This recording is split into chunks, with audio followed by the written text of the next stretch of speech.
ছিলেন আপনাদের হৃদয় স্পন্দন হযরত মাওলানা মুফতি আরিফ বিন হাবিব সাহেব দামাত বরকাতুহু। হযরত মাওলানা মুফতি আরিফ বিন হাবিব সাহেব দামাত বরকাতুহু হুজুরকে হুজুরের গুরুত্বপূর্ণ আলোচনা করার জন্য সবিনয় অনুরোধ করা হলো।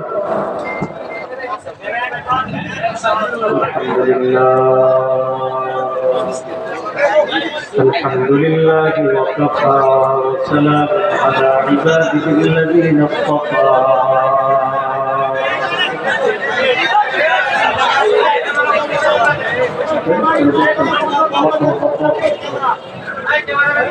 ভাই আপনারা কি কারণে সমস্যা হচ্ছে বলো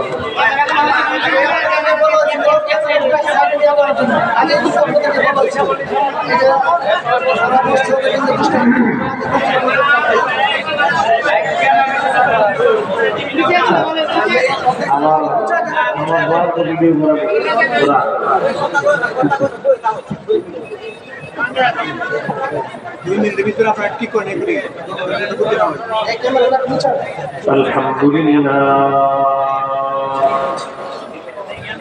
الحمد لله كفى وسلام على عباده الذين اصطفى أما بعد فأعوذ بالله من الشيطان الرجيم بسم الله الرحمن الرحيم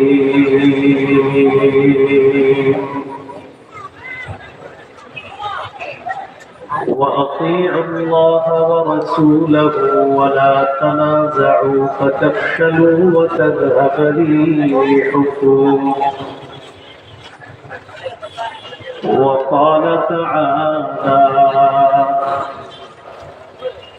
ما آتاكم الرسول فخذوه وما نهاكم عنه فانتهوا واتقوا الله إن الله شديد العقاب وقال رسول الله صلى الله عليه وسلم ما تركت شيئا مما أمركم الله إلا وقد أمرتكم به ولا تركت شيئا مما نهاكم الله عنه إلا وقد نهيتكم عنه أو كما قال عليه الصلاة والسلام اللهم صل على محمد وعلى آل محمد كما صليت على إبراهيم وعلى آل إبراهيم إنك حميد مجيد اللهم بارك على محمد وعلى آل محمد كما باركت على إبراهيم وعلى آل إبراهيم إنك حميد مجيد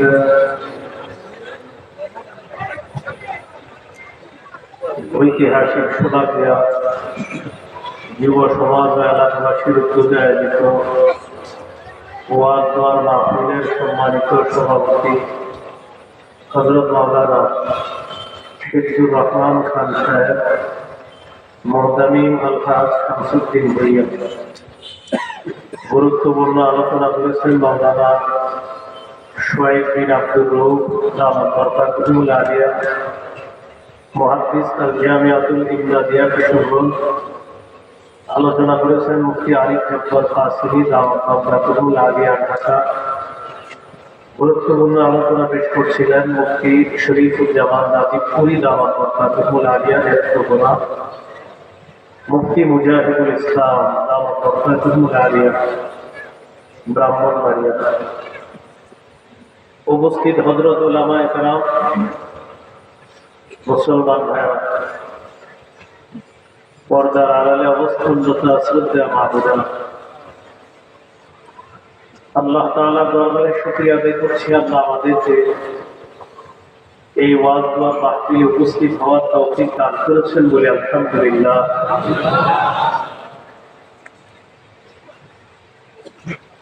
আমি আপনাদের সামনে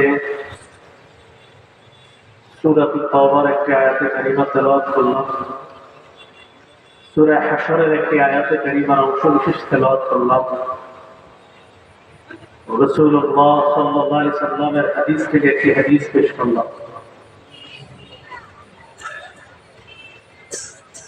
আয়াতে আল্লাহ পাক রব্বুল আলামিন বলেন, আতিউল্লাহ, তোমরা আল্লাহর আনুগত্য করো,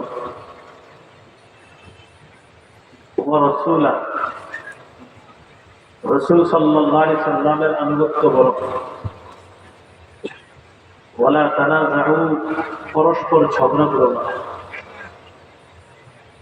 তাতাফশালু ওয়া তাযহাবা রিহুকুম, তোমরা যদি আপসে ঝগড়া করো তোমাদের শক্তি খর্ব হয়ে যাবে, তোমরা দুর্বল হয়ে যাবে।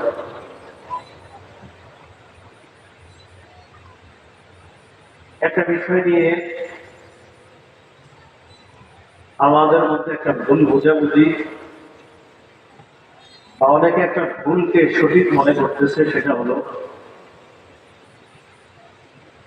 ইসলাম ধর্মের বহির্ভূত যারা যারা মুসলমানিরা,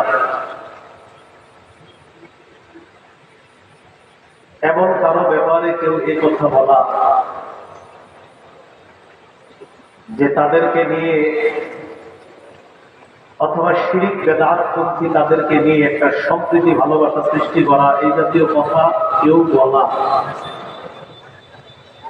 পাশাপাশি এই কথা বলা নবীর মহব্বতে হাসতে হাসতে জীবন দিয়ে দিল, একদিক দিয়ে শিরিক বেদাত আর অমুসলিম যারা আমার নবীকে শেষ নবী মানে না, এই জাতীয় কোনো মানুষ যারা নিজেদেরকে মুসলিম দাবি করে কিন্তু নবীজির শেষ নবী মানে না, আবার নিজেদের দাবি করে মুসলমান, তাদের পক্ষে কোনো কোনো মানুষ কথা বলে, শিরিক বেদাত যারা করে তাদের পক্ষেও কথা বলে বোঝায় যে আমরা একটা সম্প্রীতি দেশে বসবাস করি, তাদেরকে কেউ কিছু বললে আমরা হাসতে হাসতে নবীর মহব্বতে জান দিতে পারি। চিন্তা করেন, একদিক দিয়ে বলতেছে নবী বিদ্বেষী যারা তাদেরকে নিয়ে সম্প্রীতি তৈরি করবে, অপর দিয়ে বলা হচ্ছে আবার যে হাসতে হাসতে নবীর জন্য জান দিবে।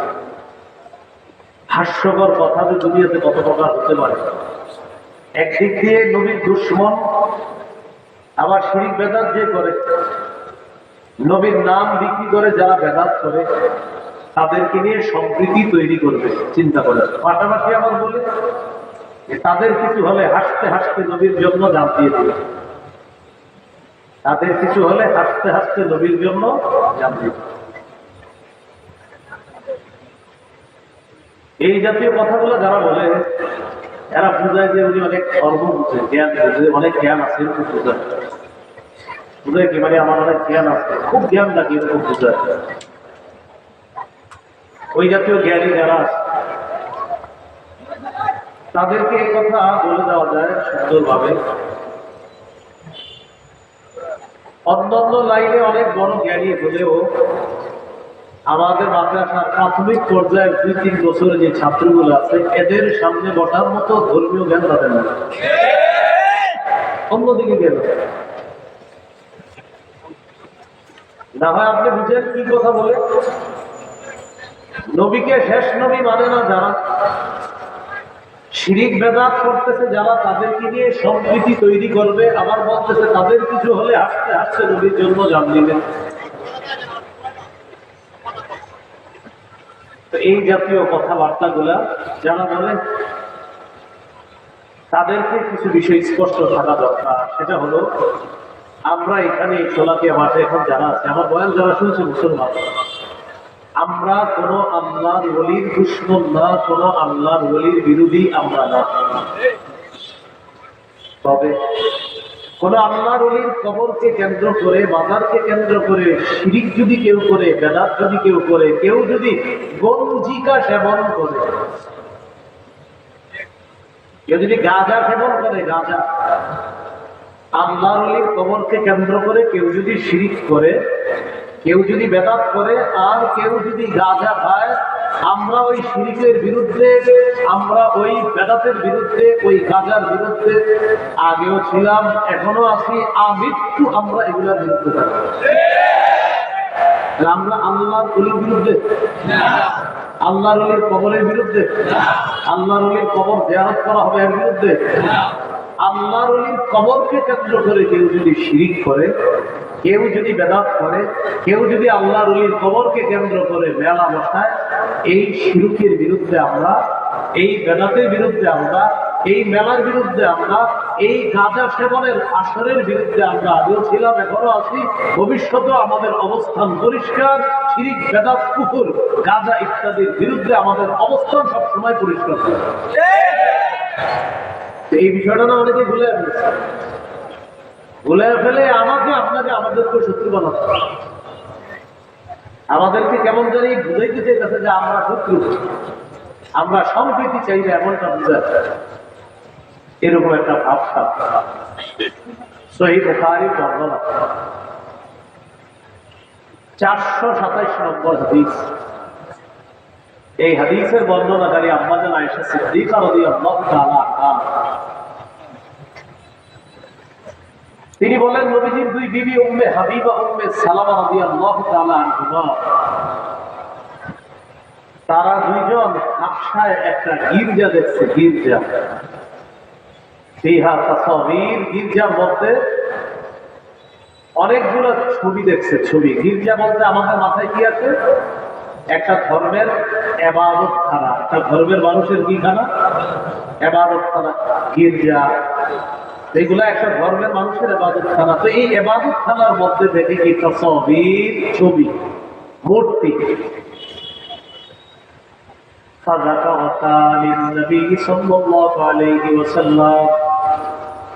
নবীজির দুই বিবি ব্যাপারটা আল্লাহ রাসূলের কাছে জানাইলেন, হুজুর, আমরা হাবশায় একটা গির্জা দেখলাম, ইবাদতখানা দেখলাম, ইবাদতখানার মধ্যে দেখি কি ছবি, মূর্তি, এগুলো দেখলাম। فقال رسول الله صلى الله عليه وسلم إن أولئك إذا كان فيهم الرجل الصالح فمات بنوا على قبره مسجدا। নবীজি বলেন, এরা হলো তারা, একজন মানুষ ছিল যাদের মাঝে কোনো ভালো মানুষ যখন মারা যায়, মারা যাওয়ার পর ওই ভালো মানুষটা যেখানে কবর দেয়, কবরের উপর তারা একটা সিজদার স্থান বানাইতো। যেখানে কবর দিচ্ছে উপরে একটা সিজদার স্থান বানায়।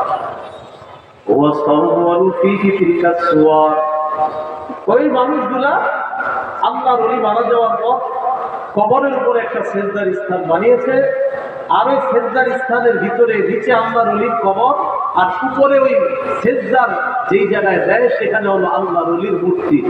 তাহলে নিচে আল্লাহর ওলির কবর, উপরে হলো ইবাদতখানা, আর ইবাদতখানার ভিতরে আল্লাহর ওলির মূর্তি, ছবি। নবীজি বললেন, উলাইকা শিরারুল খালকি ইনদাল্লাহি ইয়াউমাল কিয়ামাহ, এরা হলো কিয়ামতের ময়দানে সবচেয়ে নিকৃষ্ট জাতি হবে, কিয়ামতের ময়দানে সবচেয়ে নিকৃষ্ট জীব হবে তারা, যারা আল্লাহর ওলিদের কবরের উপরে সিজদার স্থান বানায়, আবার যদি এটার মধ্যে মূর্তি বসায়, তারা হবে সবচেয়ে নিকৃষ্ট জাতি। এই জন্য মূর্তি ইত্যাদি এগুলো ইসলাম সমর্থন করে না। আমাদের ইবনে শাইখুল হাদিস, উনি মাত্র একটা মূর্তি ভাঙতে চেয়েছিলেন, আল্লাহর কি কুদরত, 90 ভাগ মূর্তি এখন আল্লাহ ভেঙে দিয়েছেন। উনি মাত্র কয়টার ব্যাপারে বলছিলেন?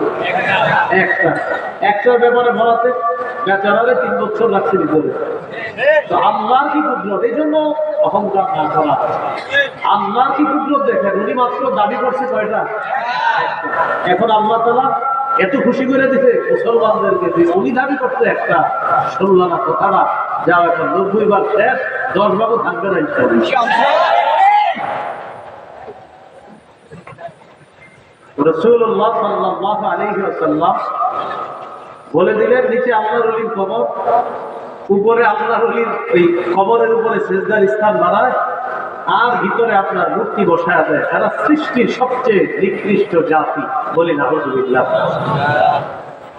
হাদিসের কিতাব মুসনাদ আহমদ, এই কিতাবের মধ্যে আছে عن عبد الله بن مسعود رضي الله تعالى عنه قال سمعت النبي صلى الله عليه وسلم يقول إن من شرار الناس من تدركهم الساعة وهم أحياء والذين يتخذون القبور مساجدا। রাসূলুল্লাহ সাল্লাল্লাহু আলাইহি ওয়াসাল্লাম বলেন, এই পৃথিবীতে সবচেয়ে নিকৃষ্ট জাতি দুই জাতি। এক নম্বর, যারা দুনিয়াতে বেঁচে থাকা অবস্থায় কিয়ামত হবে তারা সবচেয়ে নিকৃষ্ট জাতি। যারা দুনিয়াতে থাকবে আর কিয়ামতটা তাদের উপরে ঘটবে, এরা সবচেয়ে নিকৃষ্ট জাতি। ওয়াল্লাযীনা ইয়াত্তাখিযুনাল কুবুরা মাসাজিদা, আর যারা কবরকে সিজদার স্থান বানায় তারা সবচেয়ে নিকৃষ্ট জাতি। বলেন তো, কবরকে সিজদার স্থান যারা বানায় তারা কি সবচেয়ে নিকৃষ্ট জাতি? আল্লাহ আমাদেরকে আল্লাহর ওলিদের কবরের মর্যাদা যেন আমরা রক্ষা করতে পারি, আল্লাহ তৌফিক দান করেন। আল্লাহর ওলিদের কবরের মর্যাদা রক্ষা হবে, আল্লাহর ওলিদের কবর মাজারকে যখন শিরিক বেদাত মুক্ত করতে পারবো, গাঁজা সেবন গাঁজার আসর মুক্ত করতে পারবো, আর কবরকে কেন্দ্র করে মেলা মুক্ত যখন করতে পারবো, তখনই আল্লাহর ওলির কবরের সম্মানটা আমরা রক্ষা করতে পারবো। বুঝা ঠিক হইতেছেন তো? তাহলে রাসূল সাল্লাল্লাহু আলাইহি ওয়াসাল্লাম বললেন, যারা কবরকে সিজদার স্থান বানায় তারা সবচেয়ে নিকৃষ্ট। সহিহ বুখারীর আরেকটা হাদিস শোনেন, 435 নম্বর হাদিস। এই হাদিস, আচ্ছা এই হাদিসটার আগে আরেকটা শুনি, মুসলিম শরীফে আমি বলি তারপর বুখারীতে বলি। সহিহ মুসলিমের একটা বর্ণনা, নবীজি ইন্তেকালের 5 দিন আগে বর্ণনা। কয়দিন আগে? বুখারীর যে হাদিসটা শোনাবো এটা হলো ইন্তেকালের দিনের হাদিস, এই জন্য আগে আমরা ইন্তেকালের 5 দিন আগেটা শুনে আসি। সহিহ মুসলিমের বর্ণনা 1075 নম্বর হাদিস, মাদ্রাসার পাঠ্যপুস্তক অনুসারে 532 নম্বর হাদিস। এই হাদিসের মধ্যে আছে, قال رسول الله صلى الله عليه وسلم, রাসূলুল্লাহ সাল্লাল্লাহু আলাইহি ওয়াসাল্লাম বলেন, ইন্নী আবরাউ ইলাল্লাহ আইয়াকুনা লি মিনকুম খলিল, আমি আল্লাহর কাছে মুক্ত তোমাদের মধ্যে কোন খলিল বানানো থেকে, অন্তরঙ্গ বন্ধু বানানো থেকে আমি আল্লাহর কাছে মুক্ত। তোমাদের মধ্যে আমার কোন অন্তরঙ্গ বন্ধু নাই। فإن الله تعالى قد اتخذني خليلا كما اتخذ إبراهيم خليلا, কারণ আল্লাহ তাআলা আমাকে যেমনি ভাবে ইব্রাহিম নবীকে তার খলিল হিসাবে গ্রহণ করেছেন, তেমনি আল্লাহ তাআলা আমাকেও ইব্রাহিম নবীর মতো তার খলিল তথা অন্তরঙ্গ বন্ধু হিসাবে গ্রহণ করেছেন। তাহলে দুই নবী খলিল, একজন ইব্রাহিম খলিলুল্লাহ, আর নবীর ইন্তেকালের 5 দিন আগে নবী জানায় গেলেন ইব্রাহিম নবীও খলিল, আমি মুহাম্মদ সাল্লাল্লাহু আলাইহি সাল্লামও খলিল। তাহলে আমাদের নবী খলিলুল্লাহ, হাবিবুল্লাহ, রাসূলুল্লাহ। সুবহানাল্লাহ। ইব্রাহিম নবী খলিলুল্লাহ, আর আমাদের নবী মুহাম্মদ সাল্লাল্লাহু আলাইহি সাল্লাম হাবিবুল্লাহ, রাসূলুল্লাহ, খলিলুল্লাহ। এই কথা বলার পর নবীজি বলেন, আলা ইন্না মান কানা ক্বাবলাকুম ইত্তাখাযু কুবুর আমবিয়াইহিম ওয়া সালিহিহিম মাসাজিদা, শোনো তোমরা, তোমাদের পূর্ববর্তী জাতি তারা তাদের নবী আর ওলিদের কবরকে সিজদার স্থান বানিয়েছে। আলা ফালা তাত্তাখিযুল কুবুর মাসাজিদা, আমার উম্মত তোমরা কিন্তু কবরকে সিজদার স্থান বানাবা না। আনহাকুম আন যালিকা, আমি নবী তোমাদেরকে এই ব্যাপারে নিষেধ করে যাচ্ছি। তাহলে ইন্তেকালের 5 দিন আগে কবরকে সিজদার স্থান বানাইতে নবীজি সাল্লাল্লাহু আলাইহি সাল্লাম নিষেধ করে দিয়েছেন। এখন আমি আপনাদের কাছে জানতে চাই, আমাদের বাংলাদেশে কবর কেন্দ্রিক সিজদা না হইলেও পৃথিবীতে হয় না? বাংলাদেশে না হলেও পৃথিবীতে হতো, বাংলাদেশে হয়। তাহলে এই যে এই জিনিসটা বলে বাংলাদেশে কি কবর কেন্দ্রিক সেজদা হয়? আমরা কি কবরের বিরুদ্ধে না কবরের সেজদার বিরুদ্ধে? এই বিষয়টা আমরা মানুষকে বুঝাইতে পারতেছি না। এই বয়ান করলে আমাদেরকে বলে আমরা ওলিদের দুশমন, এটা কথাটা দেখেন কত ভয়ঙ্কর কথা। আমরা তো আল্লাহর ওলিদের দুশমন না, আল্লাহর ওলির কবরে যদি কেউ সেজদা দেয় ওই শিরকের দুশমন আমরা। এবার বুখারীর বর্ণনা শুনেন 435 নম্বর হাদিস। মুসলিমের হাদিসটা হলো নবী ইন্তেকালের 5 দিন আগে, আর বুখারীর হাদিসটা হলো রাসূল ইন্তেকালের দিনের হাদিস। লাম্মা নুজিলা বিরাসূলিল্লাহি সাল্লাল্লাহু আলাইহি ওয়াসাল্লাম, যখন রাসূল সাল্লাল্লাহু আলাইহি সাল্লামের মুমূর্ষ অবস্থা হলো, নবীজি কি করলেন? মুমূর্ষ অবস্থায়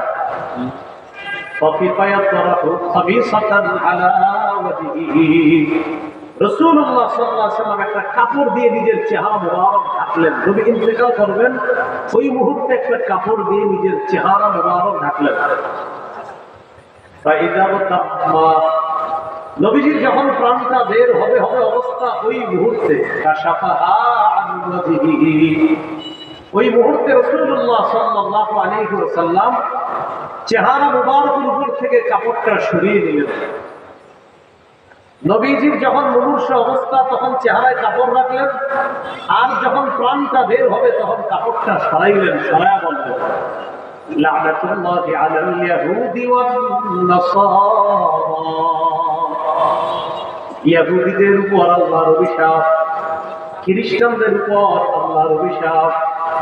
ইত্তাখাযু কুবুর আম্বিয়াইহিম মাসাজিদা, তারা তাদের নবীদের কবরকে সিজদার স্থান হিসাবে গ্রহণ করেছে, সিজদার স্থান বানিয়েছে। ইউহাযযিরু মা সানাউ, নবী নিষেধ করে যাচ্ছে, সতর্ক করে যাচ্ছে, উম্মত আমার ইন্তেকালের পরে কিন্তু আমার কবরকে আবার তোমরা সিজদার স্থান বানাবা না। অতীতের জাতি তাদের নবীর কবরকে সিজদার স্থান বানিয়েছে, এই জাতীয় কাজকর্ম কিন্তু তোমরা করবা না। আল্লাহ আমাদের সকলকে কবর কেন্দ্রিক সিজদা, শিরক, বিদআত থেকে বাঁচার তৌফিক দান করুন। এবার গুরুত্বপূর্ণ একটা কথা বলেন, কবর কেন্দ্রিক, সবাই বলেন কবর কেন্দ্রিক মেলা বসানো যাবে না। কবর কেন্দ্রিক কি বসানো যাবে না? এখন কথা হলো যারা অতীতে বসানোর পক্ষে ছিলেন বা বসাইতো, রবিউল আউয়াল মাস আসলে বসাইতো। আমি দলিল দিই, দলিল দেওয়ার পরে তো আপনি বসানোর কথা না, দলিল দিয়ে বলেন চ্যালেঞ্জ করে। কবর কেন্দ্রিক মেলাতে নিষেধ, যেটা যদি দলিল থাকে তাহলে কেন বসাবো মেলা? এটা নিষেধ। আবু দাউদ 2042 নম্বর হাদিস, কোন কিতাব? কত নম্বর হাদিস? 42 নম্বর হাদিস, 2042। قال رسول الله صلى الله عليه وسلم لا تجعلوا بيوتكم قبورا, রাসূলুল্লাহ সাল্লাল্লাহু আলাইহি ওয়াসাল্লাম বলেন, তোমরা তোমাদের ঘরগুলোকে কবর বানায় না। যে ঘরের মধ্যে নফল নামাজ না হয়, যে ঘরের মধ্যে জিকির না হবে, আল্লাহর কোরআনের তেলাওয়াত না হবে, ওই ঘর কবরের মতো হয়ে যায়। এরপরে নবী বলেন ওয়ালা তাজআলু কবরি ঈদা, তোমরা আমার কবরকে কেন্দ্র করে মেলা বসাবা না, আমার কবরকে উৎসবের স্থানে পরিণত করবা না। আমার কবরকে কেন্দ্র করে মেলা বসাবা না, উৎসবের স্থানে পরিণত করবা না। আমাদের নবীজির চেয়ে বড় পীর দুনিয়া থেকে আসে নাই, আসবেও না। আমাদের নবীজির চেয়ে বড় শাইখুল হাদিস, আল্লামা, মুফতি, মুহাদ্দিস, মুফাসসির, পৃথিবীতে একজন মানুষের যত ভালো উপাধি লাগতে পারে সব আমার নবীর জন্য। আমার নবীর চেয়ে শ্রেষ্ঠ উপাধিধারী পৃথিবীতে আসে নাই, আসবে না, আসা সম্ভব না। তার কবরকে কেন্দ্র করে যখন মেলা বসানো জায়েজ নাই, হারাম। অতএব অন্য কোনো আল্লাহর ওলির কবরকে কেন্দ্র করেও মেলা বসানো হারাম, জায়েজ নাই। ওই মেলা বসানোর বিপক্ষে আমরা, আল্লাহর ওলির কবরের বিপক্ষে না। এবার এই যে আমি বয়ানটা করলাম না, অনেকে দেখবেন এরকম বলতে পারে এটা নবীদের ওলিদের দুশমন বলতে পারে। আপনি বলেন আমি কি ওলির কবরের দুশমন? নবী ও নবীদের ওলিদের কবরের দুশমন? তাহলে কবর কেন্দ্র করে মেলা, কবর কেন্দ্র করে শিরক, কবর কেন্দ্র করে বিদআত, কবর কেন্দ্র করে সিজদা, এগুলোর বিরুদ্ধে আমরা আল্লাহ তাআলার কাছে দোয়া করব আমাদের এই দেশ থেকে যেন আল্লাহ সমূলে বিদআত এবং শিরককে আল্লাহ দূর করে দেন। রাসূলুল্লাহ সাল্লাল্লাহু আলাইহি সাল্লাম বলেন, যদি আমাকে মহব্বত করতে চাও তো কবরকে তোমরা উৎসবের স্থানে পরিণত করবা না, বরং কি করবা? ওয়াসাল্লু আলাইয়া, আমার উপর বেশি বেশি দরুদ পড়বা। ফাইন্না সালাতাকুম তাবলুগুনি হাইসু কুনতুম, তোমরা যেখানেই থাকো, যেখান থেকে দরুদ পড়ো, তোমাদের দরুদ ওই মুহূর্তে আমার কাছে পৌঁছে যায়। তাহলে আমরা বেশি বেশি দরুদ করব, আল্লাহ তৌফিক দান করেন। এবার আমার সাথে বলেন, কবর সামনে রেখে নামাজ পড়া যাবে না। অনেক মসজিদের মাঝখানে করো, মসজিদের মাঝখানে কেন করছেন? আবেগী করে মসজিদের মাঝখানে কবরটা আবেগী করে কেন আবেগী করেন? আলমদের জিজ্ঞাসা করতে পারবেন তো আপনি কবর করছেন এটা মাঝখানে করে। যদিও মুসলমানরা কবরকে চিন্তা করে না, যারা মুসলিম নামাজ পড়ে ওদের মনে কখনো কবরের চিন্তা করার উদ্দেশ্য না, কিন্তু আপনি এই কামটা কেন করবেন? আবু দাউদের বর্ণনা 3229 নম্বর হাদিস, রাসূলুল্লাহ সাল্লাল্লাহু আলাইহি ওয়াসাল্লাম বলেন, লা তাজলিসু আলাল কুবুর, তোমরা কবরের উপর বসবা না, কবরের উপর বসবা না। ওয়ালা তুসাল্লু ইলাইহা, কবর সামনে রেখে নামাজ পড়বা। তোমরা কবরের উপর বসবা না, কবর সামনে রেখে তোমরা নামাজ পড়বা না। অনেক মসজিদে ওই অনেক আগে থেকে কবর, অর্থাৎ আপনার 30-40 বছর ধরে কবর, এখন এই মসজিদকে সম্প্রসারণ করবে এলাকাবাসী, তো কি করে? মহব্বতে হযরতের কবরটা মাঝখানে রেখে দেয়। এই কাজগুলো না করা, এই জন্য মসজিদের মাঝখানে কবর না হওয়া, এটা পাশে হতে পারে, মাঝখানে না হওয়া। যদিও মুসলমান ওই মসজিদে গিয়ে কবরকে সিজদা দেয় না, এরপরে নবী নিষেধ করছে কবর সামনে রেখা তোমরা নামাজ পড়বা না। আল্লাহ আমাদের সকলকে কবর কেন্দ্রিক বাড়াবাড়ি, শিরিক, বেদাত, মেলা ইত্যাদি থেকে হেফাজত করেন। আরবি মাস কি মাস এটা? এই রবিউল আউয়াল মাসকে কেন্দ্র করেছে আমাদের সমাজের কিছু মানুষ বাড়াবাড়ি করে, বেদাত করে। বলেন কি করে? বাড়াবাড়ি করে, বেদাত করে। এই জাতীয় বেদাতের মধ্যে আমরা পা বাড়াবো না। রবিউল আউয়াল মাসকে কেন্দ্র করে খুব মনোযোগ সহকারে শোনেন। 1 নম্বর, ঈদ কি জিনিস। 2 নম্বর, ইসলামে ঈদ বলতে কি বোঝায়। 3 নম্বর, মিলাদুন নবী মানে কি। 4 নম্বর, নবীজির জন্ম বার কবে। 5 নম্বর, নবীজির জন্ম তারিখ কবে। 6 নম্বর, ঈদে মিলাদুন নবীর ইতিহাস দুনিয়াতে শুরু হইল কিভাবে। 7 নম্বর, নবী তার জন্মদিনে কোনো আমল করেছেন কিনা। 8 নম্বর, জন্মদিনকে কেন্দ্র করে কোনো বেদাত, রসুম ইত্যাদি হারাম। 9 নম্বর, কেউ যদি বলে নবী তো নিষেধ করে না এই রেলি জশ্নে জুলুস বাইর করতে, আপনারা নিষেধ করেন কেন, এটার কি জবাব। 10 নম্বর, কেউ যদি বলে বেদাত মানে যদি হয় নতুন আবিষ্কার, ফ্যান, লাইট এগুলো তো নতুন আবিষ্কার, তাহলে এদিকে বেদাত কর না কেন, এটার কি জবাব। 11 নম্বর, সর্বশেষ আপনাকে বলবে আমার আব্বা তো গত 20 বছর করছে, আমার জানা মতে আপনার দাদাও করছে গত 40 বছর, এটার কি জবাব। 12 নম্বর, বেদাতের মোকাবেলায় সুন্নাহের ব্যাপক প্রচার প্রসারণা চালানোর 1 নম্বর দায়িত্ব হলো যুব সমাজের। সুন্নাহের ব্যাপক প্রচারের 1 নম্বর দায়িত্ব কাদের?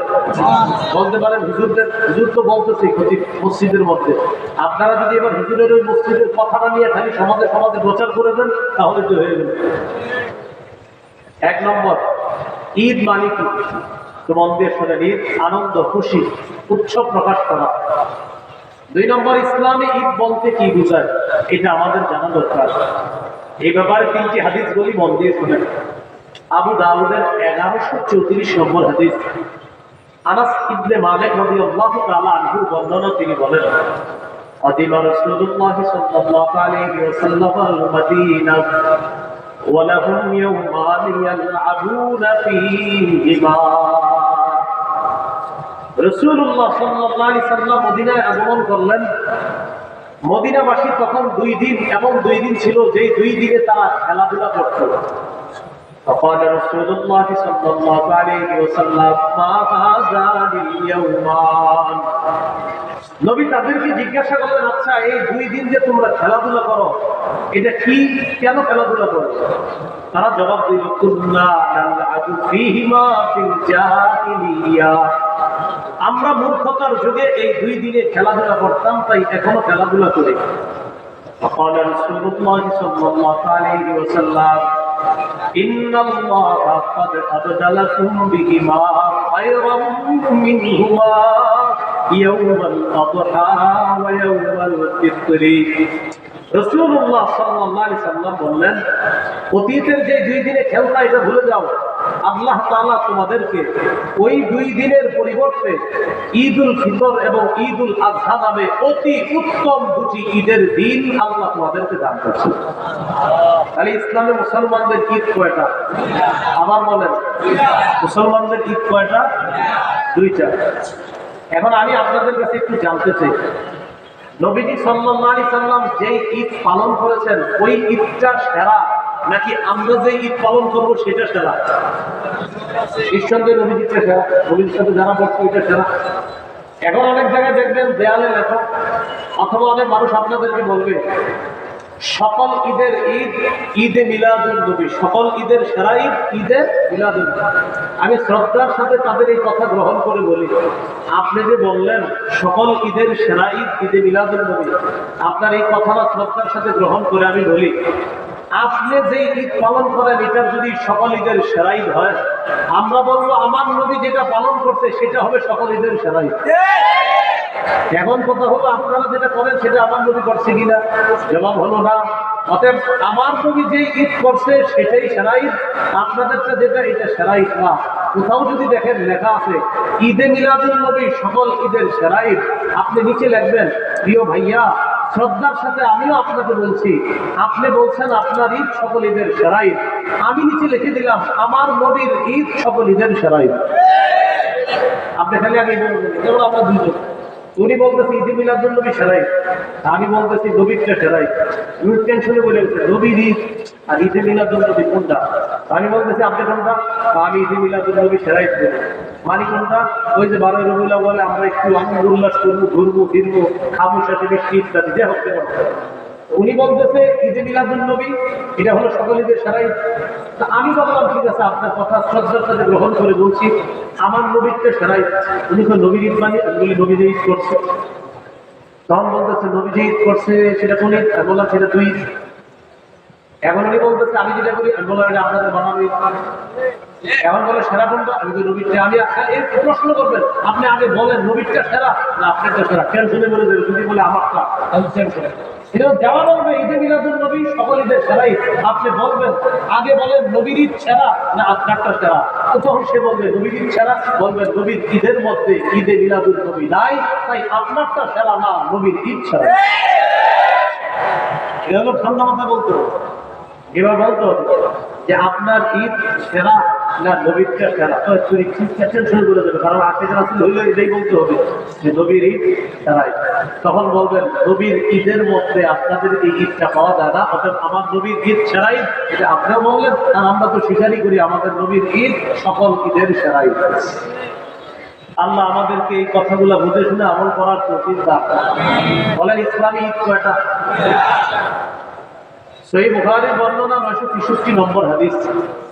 হাদিসের বর্ণনাকারী আব্দুল্লাহ ইবনে ওমর রাদিয়াল্লাহু তাআলা আনহুমা তিনি বলেন, কানা রাসূলুল্লাহ সাল্লাল্লাহু আলাইহি ওয়াসাল্লাম ওয়া আবু বকর ওয়া উমর ইউসাল্লুনা আল-ঈদাইন ক্বাবলা আল-খুতবা।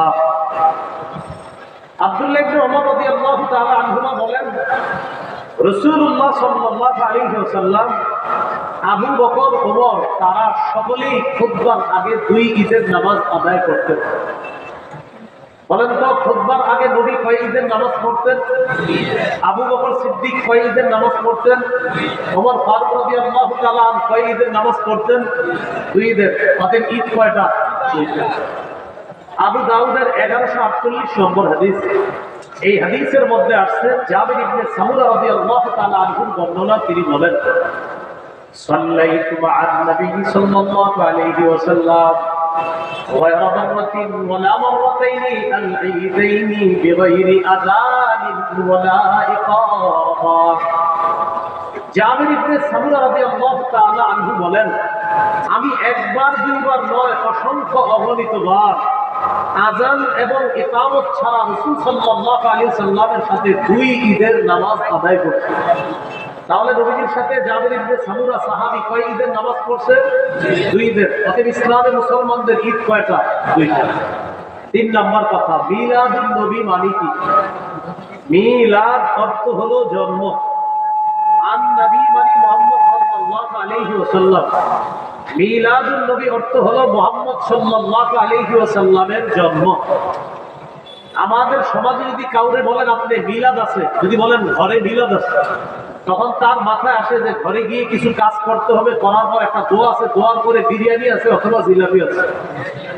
আমাদের সমাজে যদি কাউকে বলেন যে ভাই ঘরে মিলাদ আছে, তো আপনি বুঝবেন কি জানেন? ঘরে মিলাদ জানি, ওখানে যাবো, যাওয়ার পরে কিছু ঘটনা ঘটবে, এরপর হুজুর একটা মুনাজাত দিবে, তারপর হয়তো এটা কিন্তু আপনার আমি শ্রদ্ধার সাথেই বলতেছি, এটা আবার অন্যভাবে নিয়ে যায়, মানে আমাদের সমাজে এখানেই মিলাদ মনে করে। আমার যদি কোনো সময় কেউ বলেন হুজুর ঘরে আসেন মিলাদ আছে, তো আমি বলবো মিলাদ আছে তো আমার নিবেন তো। যদি বলে তো কারে নিব, আমি বলবো মিলাদ মানে তো জন্ম। মানে আপনার কি ছেলে হবে না মেয়ে হবে না নাতি নাতনি হবে সেটা তো আমি জানি না। ওই ধাত্রী মা যারা আছে, জন্ম নিলে সন্তান জন্মগ্রহণ করার সময় যাদেরকে কাজে লাগে, ওই ডাক্তার কাউরে নিয়ে যাবে। মিলাদ অর্থ কি?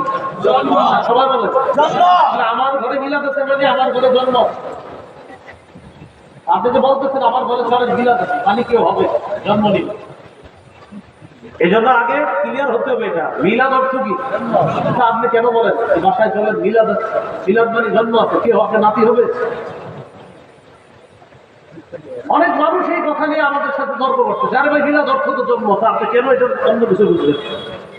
আপনারা বিভিন্ন ব্যানারে লেখেন মিলাদ মাহফিল মানে জন্ম, কারো জন্ম মাহফিল হবে এখানে লেখে মিলাদ মাহফিল মানে জন্ম মাহফিল। যদি বলেন হ্যাঁ জন্ম মাহফিল তাহলে লেখেন মিলাদ মাহফিল। মিলাদ মাহফিল অর্থ যদি হয় জন্ম মাহফিল মানে একজন এই মঞ্চে জন্ম নিবে, এটা যদি হয় সমস্যা নেই লেখেন। বলেন দোয়া অনুষ্ঠান, বলেন সবাই দোয়া অনুষ্ঠান, দোয়া মাহফিল।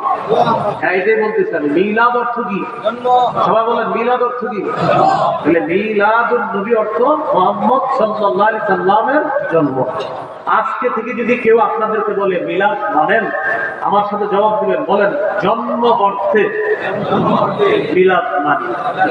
আমার জিজ্ঞাসা করেন সবাই মিলাদ মানেন? জিজ্ঞাসা করেন জন্ম অর্থে মিলাদ মানে। এবার আপনাদেরকে আমি জিজ্ঞাসা করি মিলাদ মানেন? এই পুরোটা বলবেন হ্যাঁ জন্ম অর্থে মিলাদ মানি। কারণ ও যদি বলেন মিলাদ মানি, তার ও মাথায় তো এটা আসবে কিছু হবে ঘরে গিয়ে, এরপরে তারপর সাথে জিলাপি দিবে এরকম। তাহলে মিলাদ মানেন জন্ম অর্থে মিলাদ। মিলাদুন নবী অর্থ মুহাম্মদ সাল্লাল্লাহু আলাইহি সাল্লামের জন্ম। 4 নম্বর কথা, নবীজির জন্ম বার কবে? মুসনাদে আহমদ 4 নম্বর খন্ড 172 নম্বর পৃষ্ঠা। ওলিদা রাসূলুল্লাহ সাল্লাল্লাহু আলাইহি ওয়াসাল্লাম ইয়াউমাল ইসনাইন। রাসূলুল্লাহ সাল্লাল্লাহু আলাইহি সাল্লাম সোমবারে জন্মগ্রহণ করেছেন। 5 নম্বর আলোচনা, নবীজির জন্ম তারিখ কবে? এটা সবাই একটু মন দিয়ে শুনুন। কেউ বলেন নবীজির জন্ম তারিখ 2 রবিউল আউয়াল, কেউ বলেন 8ই রবিউল আউয়াল, কেউ বলেন 9ই রবিউল আউয়াল, কেউ বলেছেন নবীর জন্ম 10ই রবিউল আউয়াল, কেউ বলেছেন 12ই রবিউল আউয়াল, কেউ বলেছেন 17ই রবিউল আউয়াল, কেউ বলেছেন রবিউল আউয়ালের 8 দিন বাকি থাকতে নবীর জন্ম, কেউ আবার বলেছেন রমজানের 12ই রমজান নবীর জন্ম। এই একটা নতুন দেখলাম 12ই রমজান নবীজির জন্ম। একটা কথা আপনারা আমার সাথে একমত হবেন আশা করি, যে নবীজির জন্ম নিয়ে মতভেদ আছে। এই ব্যাপারে আমি আশা করি একমত হবেন। কি আছে? মতভেদ আছে। আল্লামা মুহাম্মদ ইবনে কাসির রাহমাতুল্লাহি আলাইহি আল বিদায়া ওয়ান নিহায়ার মধ্যে তিনি সবগুলো তারিখকে উনি দুর্বল প্রমাণিত করে গুরুত্ব দিয়ে তিনি 3টা তারিখ আলোচনা করেছেন। কয়টা? 2ই রবিউল আউয়াল, 8ই রবিউল আউয়াল, 12ই রবিউল আউয়াল। 2ই রবিউল আউয়ালের আলোচনাটা একটু মন দিয়ে শুনেন। মুহাম্মদ ইবনে সাদ তাবকাতে ইবনে সাদের মধ্যে আছে, তিনি তার উস্তাদ ওয়াকিদি থেকে বর্ণনা করেছেন, ওয়াকিদি তার উস্তাদ আবু মাশার থেকে বর্ণনা করেছেন। একটু সামনে আমার দিকে তাকান, এই এদিক তাকান সবাই। এই উনি হলেন আমার উস্তাদ, ওনার থেকে আমি একটা বর্ণনা করেছি, আমি ওনার ছাত্র। আমি তার কাছে বর্ণনা করছি, তিনি আমার ছাত্র। তাহলে তার উস্তাদ আমি আর আমার উস্তাদ তিনি, এতটুকু বুঝছেন সবাই? এটাকে বলে সূত্র। বলেন কি বলে? তাহলে সূত্রে তিনি আমার উস্তাদ, আমি তার ছাত্র, আবার আমি তার উস্তাদ, তিনি আমার ছাত্র, এলো সূত্র। তার উস্তাদ আমি, আমার উস্তাদ তিনি, এটাকে বলা হয় সূত্র। সূত্রে দুইজন আছে, একজনের নাম ওয়াকিদি, আরেকজনের নাম আবু মাশার।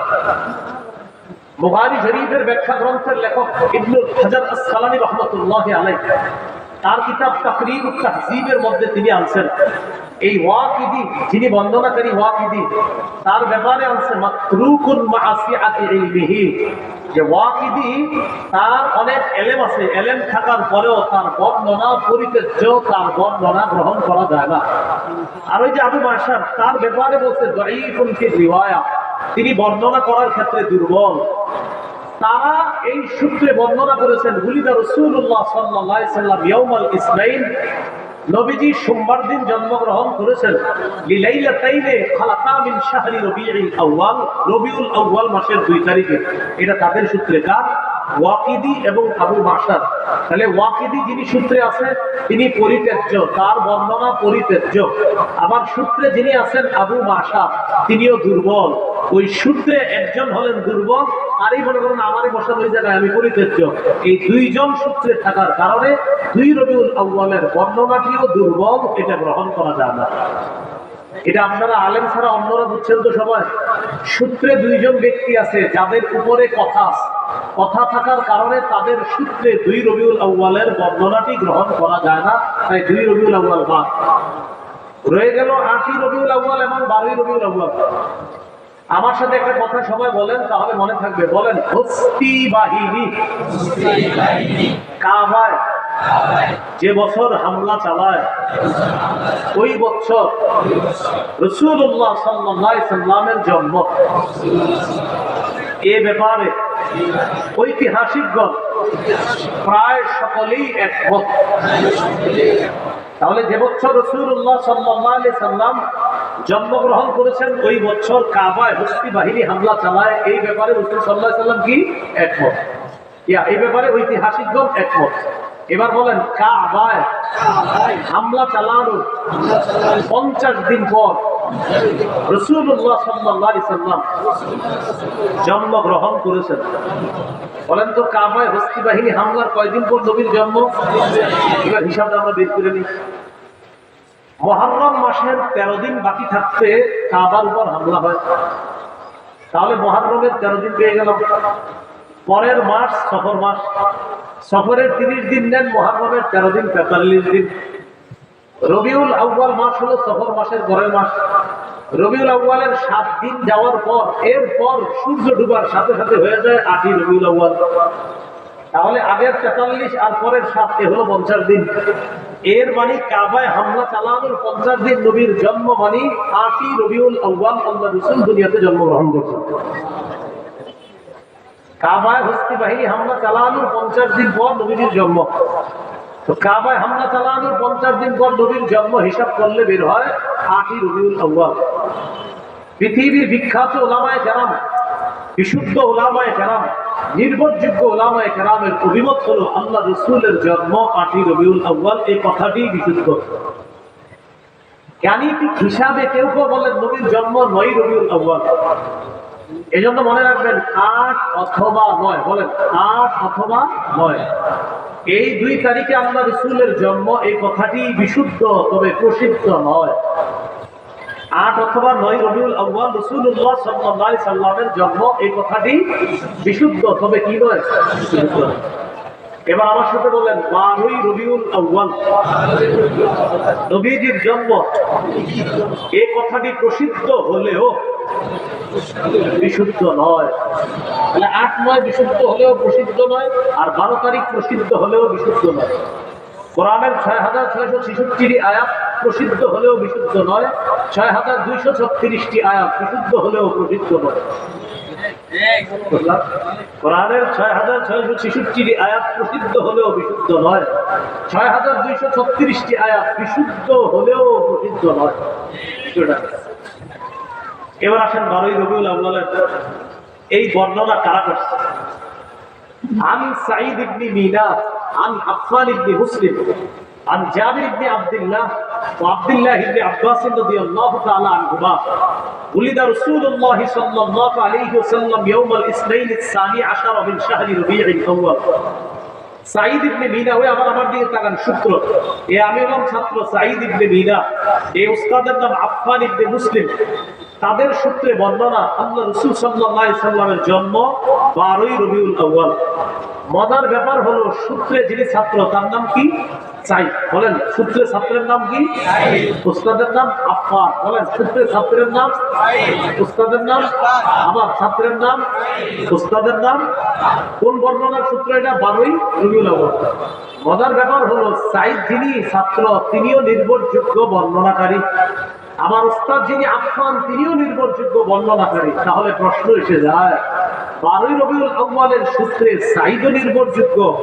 উস্তাদ আফফানও নির্ভরযোগ্য হলে বর্ণনাটি কেন নির্ভরযোগ্য নয় 12ই রবিউল আউয়ালের বর্ণনায় সাঈদ যিনি ছাত্র তিনিও নির্ভরযোগ্য আমার উস্তাদ আফফান তিনিও নির্ভরযোগ্য তো প্রশ্ন এসে যায় নির্ভরযোগ্য মানুষগুলোর সূত্রে থাকার পরেও বর্ণনাটি কেন নির্ভরযোগ্য নয় আপনারা আমার দিকে তাকায় যদি বয়ানটা শুনেন সহজে বুঝবেন কেন নির্ভরযোগ্য না বর্ণনাটা দেখেন ছাত্রের নাম কি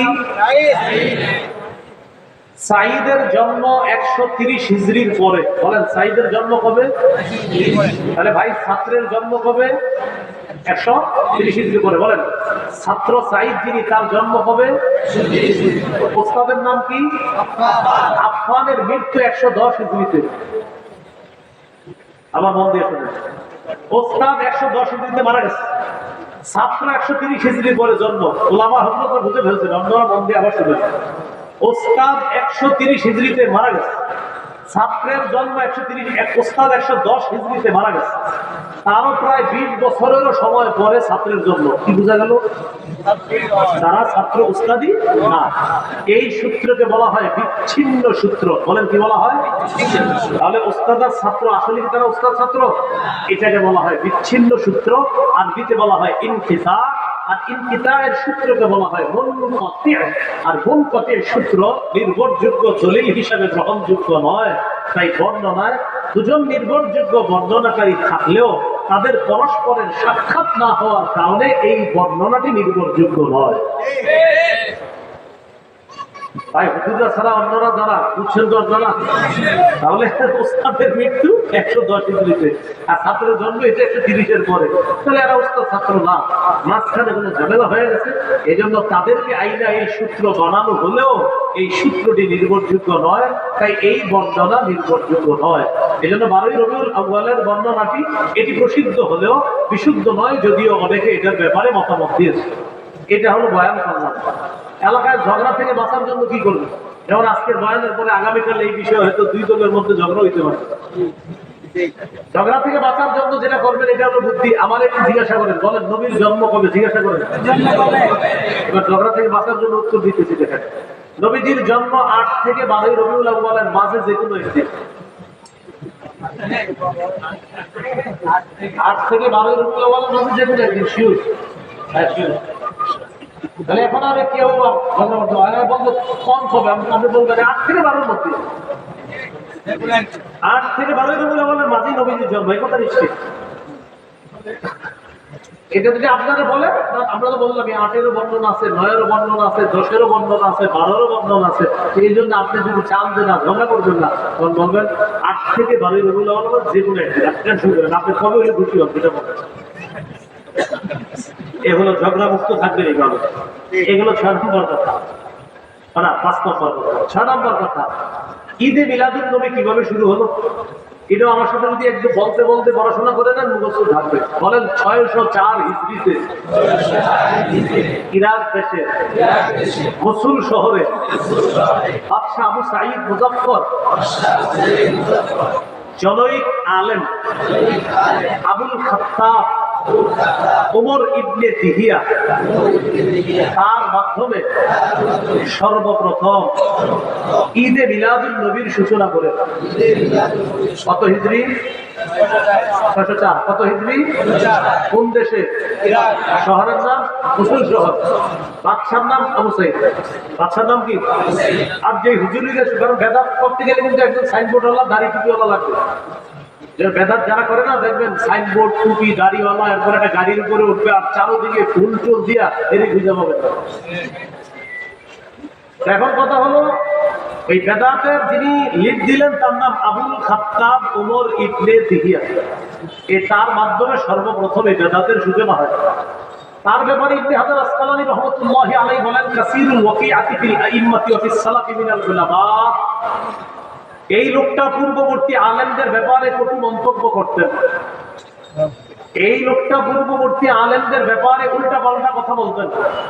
এখন আপনারা তালাশ করে এমন অনেক লোক পাবেন যারা বেদাতীদের নেতৃত্ব দেয়, এরা দলিলে না পারলে সর্বশেষ হক্কানি আলেমদের নাম নিয়ে নিয়ে তাদেরকে গালি দেয়। এখন এই গালির সূত্র কোথেকে আসছে? এই এলাকার ইমাম সাহেবরা আছেন, খতিব সাহেবরা আছেন, আপনার যদি গালি দিলে কষ্ট নিয়েন না। তাদের গুরুজি যিনি এই বেদাত আবিষ্কার করছে, গুরুর মুখের ভাষা ছিল খারাপ, তাই ওই সূত্রে তাদের অনুসারীদের মুখের ভাষাও খারাপ। এটা কষ্ট নেওয়ার কিছু নেই।